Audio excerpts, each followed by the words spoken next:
In 2025, global fintech capital deployment surged to $116 billion, signaling a massive resurgence in investor confidence across the market. Looking at this dual axis chart, you spot an immediate market paradox. While total capital rose, global deal volume simultaneously dropped to 4,719. This widening gap indicates a transition in market priorities. The period of aggressive consumer acquisition has largely concluded. Instead, this concentration of capital signals that global finance is re-engineering its underlying institutional infrastructure. This architecture rests on three pillars: agentic artificial intelligence, real-time settlement rails, and decentralized networks. The interaction between these pillars is now rewriting the technical rules of market mechanics and the propagation of systemic risk. To understand the intelligence layer, we have to look past standard predictive analytics toward the deployment of agentic AI. This flowchart illustrates the transition. Rather than a linear data-in, prediction-out model, agentic AI utilizes semi-autonomous systems designed to execute multi-step workflows.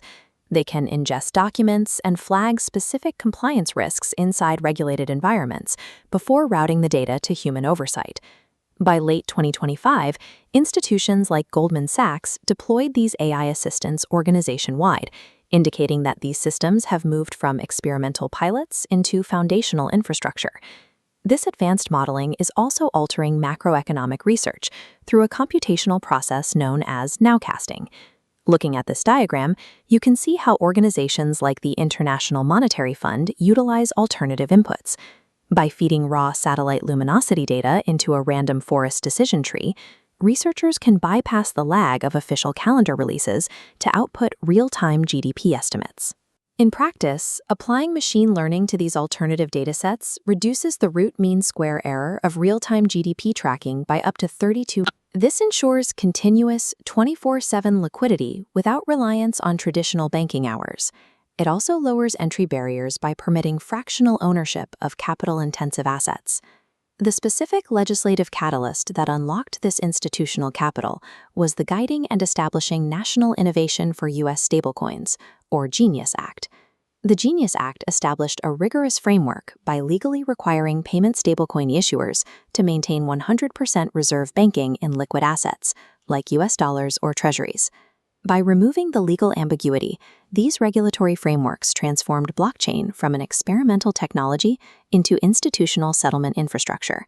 This structural shift extends to public markets, as decentralized finance directly enters traditional financial hubs. Decentralized networks restructure market power. Traditional financial networks exhibit high concentration, often scoring above 2,500 on the Herfindahl-Hirschman Index. Decentralized platforms typically score below 1,500, indicating a more competitive, permissionless structure. This diagram contrasts the mechanics driving that shift.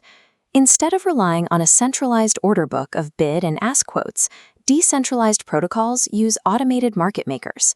These rely on a constant product formula curve to guarantee trade execution against a pooled liquidity reserve.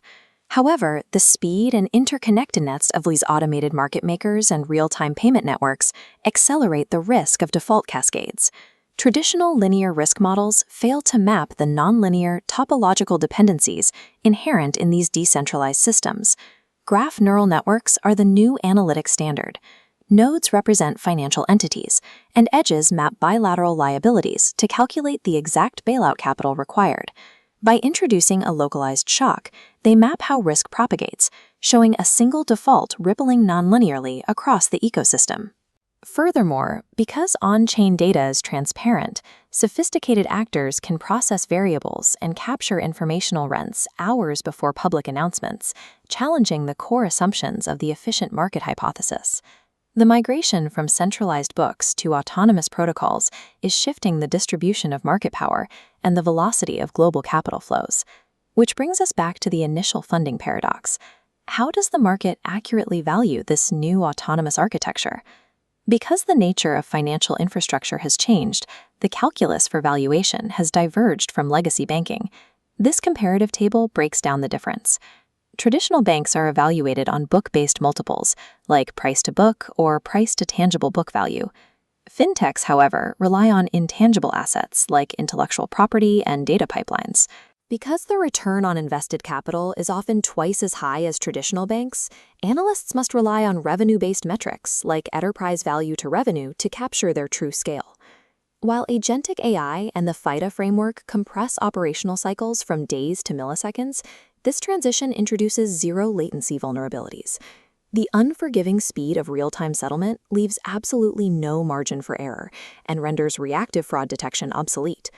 In a multipolar financial system, real-time systemic risk monitoring is no longer an optional upgrade. It is the absolute prerequisite for global